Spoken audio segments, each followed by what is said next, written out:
Hi friends, again I am here with English set 2 with its solution. Now the first question is, being very late, Manoj could not return back from Meerut last night. So here the error part is in part B. So the error part is in B. Why part B? Because here you can see return and back, both are verb. Return and back, both are verb, and two verbs cannot be used simultaneously. Means कहने का तात्पर्य कि दो verb एक साथ कभी भी प्रयोग नहीं किया जा सकता है एक सेंटेंस में, एक वाक्य में. इसलिए remove back and the sentence will be, और फिर तब वाक्य सही हो जाएगा. Question is, he is a honorable man.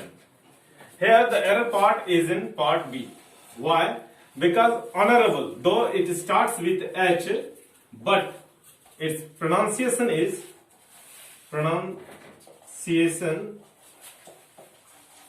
it starts with O, means a vowel, and with a vowel sound और एक वोवल साउंड के साथ हमेशा हम लोग किस चीज का उपयोग करते हैं?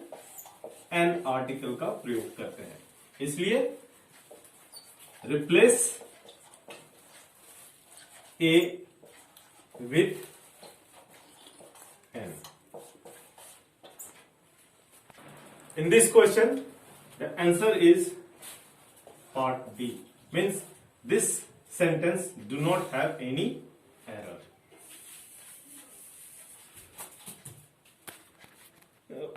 Here I prefer chess dash carom. हमारे पास जो ऑप्शन है उस ऑप्शन के अनुसार ऑप्शन बी क्या है? 2. यहां पर देखने वाली बात यह है 2 का प्रयोग इसलिए होगा क्योंकि प्रीफर के बाद वर्ड प्रीफर के बाद अगर नाउन, प्रोनाउन या फिर जेरंड, वर्ब का जेरंड फॉर्म आता हो तो हम 2 का प्रयोग करते हैं.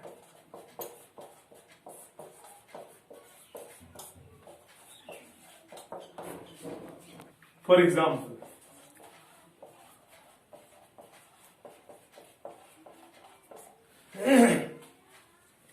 I prefer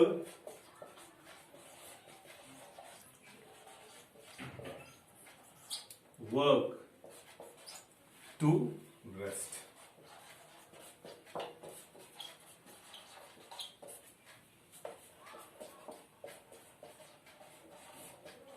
I prefer riding to swim.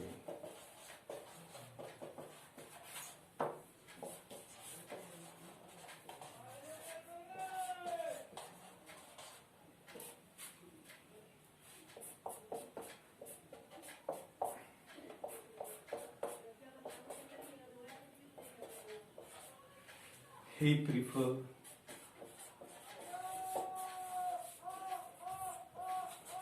you to him. सकते हैं कि प्रीफर अगर के बाद अगर नाउन का प्रयोग हुआ हो, यहां पर वर्क नाउन के रूप में यूज हुआ है ना कि वर्ब के रूप में, तो वहां पर भी 2 का प्रयोग. अगर जेरंड फॉर्म ऑफ वर्ब आया हो राइडिंग प्रीफर के बाद. So the next question is, दूसरा क्वेश्चन है, John was later blamed dash the accident. यहां पर ब्लेम्ड के साथ हमेशा फोर का प्रयोग होता है, क्योंकि ये फोर के साथ, जब ब्लेम्ड के साथ फोर का प्रयोग होता है तो ये फ्रेजल वर्ब का निर्माण करता है जिसका अर्थ होता है दोषारोपण. और इस तरह से यहां पर सही आंसर क्या होगा? 4. सिनोनिम पर। यहां पर हमारा जो प्रश्न है वो है फ्यूटाइल, जिसका अर्थ होता है व्यर्थहीन, तुच्छ या सारहीन। हमारे पास जो ऑप्शंस हैं उसमें है, फर्स्ट है, पहला ऑप्शन है फ्रूटफुल, जिसका अर्थ होता है लाभदायक या फलदायक। दूसरा ऑप्शन है यूजलेस, जिसका अर्थ होता है व्यर्थ। डिफिकल्ट यानी कठिन, प्रोडक्टिव यानी उपजाऊ या फलदार। तो हमारे पास फ्यूटाइल का जो सबसे नजदीकी अर्थ है वो है यूजलेस।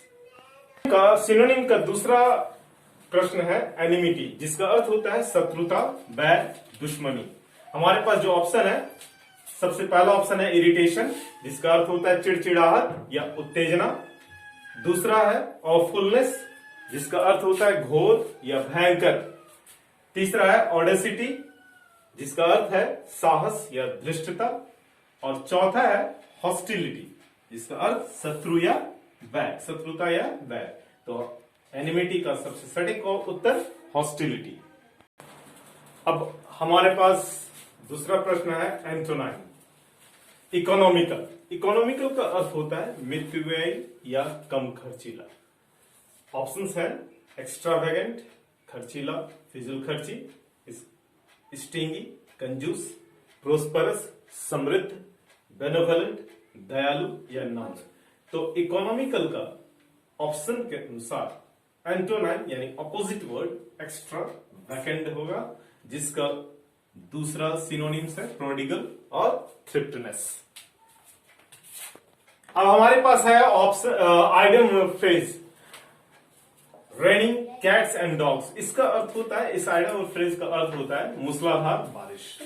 ऑप्शंस है heavily, drizzling, scatteredly, thinly. Heavily means अत्यधिक, ड्रिजलिंग मतलब बूंदाबांदी, स्कैटर्डली यानी तितर बितर बिखराव, थिनली यानी बारीक, महीन, पतला, जो भी कह सकते हैं। तो मूसलाधार बारिश मतलब अत्यधिक बारिश। तो ऑप्शन के अनुसार हैविली हमारा सही उत्तर होगा। दूसरा आइटम फ्रेज है वेट ब्लैंकेट। इसका अर्थ होता है हतोत्साहित करना यानी डिस्करेज करना।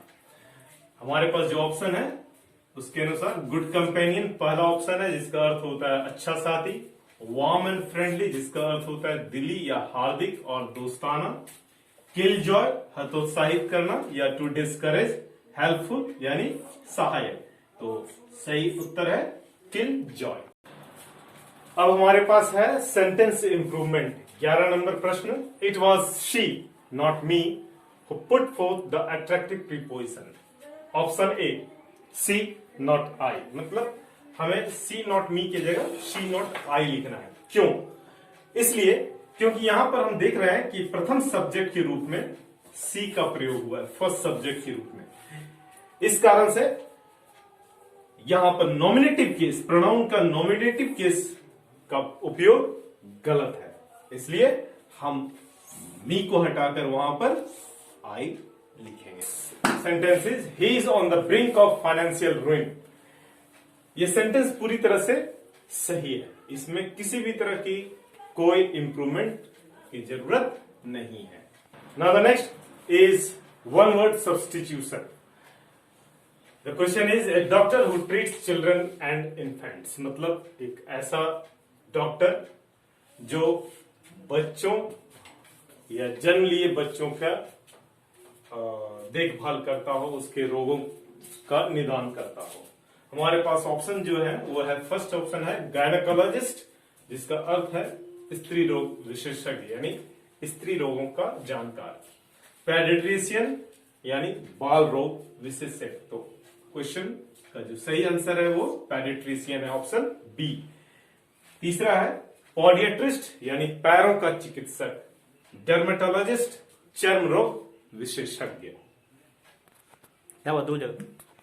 दूसरा वन वर्ड सब्स्टिट्यूशन का प्रश्न है one who looks on the bright side of things, यानी ऐसा व्यक्ति जो प्रत्येक चीजों में पॉजिटिव थिंग्स देखता हो, यानी सुनहरा चीजों को देखता हो।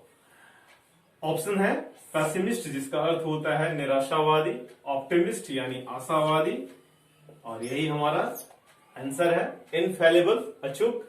हाइपोक्राइट यानी पाखंडी। अब दूसरा है स्पेलिंग एरर। 15 में जो हमारे पास ऑप्शन है, ऑप्शन सी सही उत्तर है। सही स्पेलिंग है न्यू कमर, NEWCOMER, जिसका अर्थ होता है नवागंतुक, यानी नया आने वाला। 16 नंबर का ऑप्शन डी सही आंसर है। स्पेलिंग ABBREVIATE, अर्थ संक्षिप्त। अब जो हमारा पैसेज है, पैसेज का फर्स्ट क्वेश्चन, फर्स्ट पार्ट है इन ब्रिटेन, है ना। तो यहां पर दो ऑप्शन दिया हुआ है, एक है क्लाइमेट और एक है वेदर। क्वेश्चन के अनुसार ऑप्शन डी यानी ऑप्शन क्लाइमेट ये सही प्रश्न उत्तर होगा। अब वेदर क्यों नहीं होगा, क्लाइमेट ही क्यों होगा, इसके पीछे तर्क ये है कि क्लाइमेट वातावरण यानी एटमॉस्फेयर का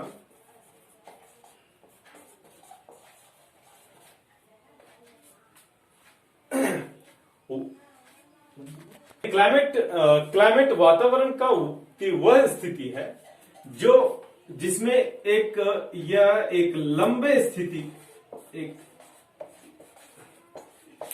लंबे समय के लिए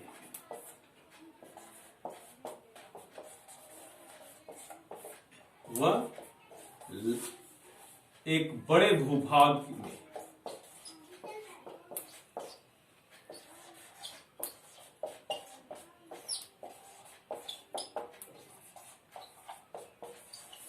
प्रभावी होता है ना।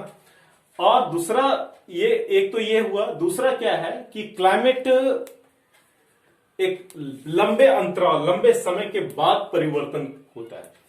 लेकिन वहीं वेदर की बात करें तो यह वातावरण का वह स्थिति है जिसमें ये छोटे समय के लिए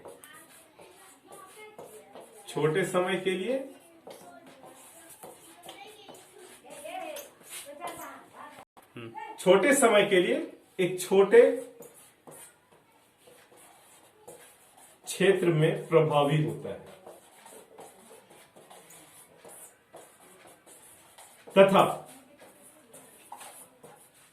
तथा इसके साथ साथ ये छोटे क्षेत्र में प्रभावी तो होता ही है, साथ साथ यह मिनट में, सेकंड में या एक दिन के अंदर या घंटे भर में भी ये अपना प्रभाव बदल जाता है। यानी अभी देखते होंगे, कभी कभी आप देखते होंगे कि अभी अचानक पूरा कड़क धूप दिया हुआ है, फिर अचानक ये बादल कर दिया, तो उसे हम वेदर कहते हैं, ना कि क्लाइमेट। यानी वेदर क्लाइमेट का ही एक छोटा सा पार्ट है।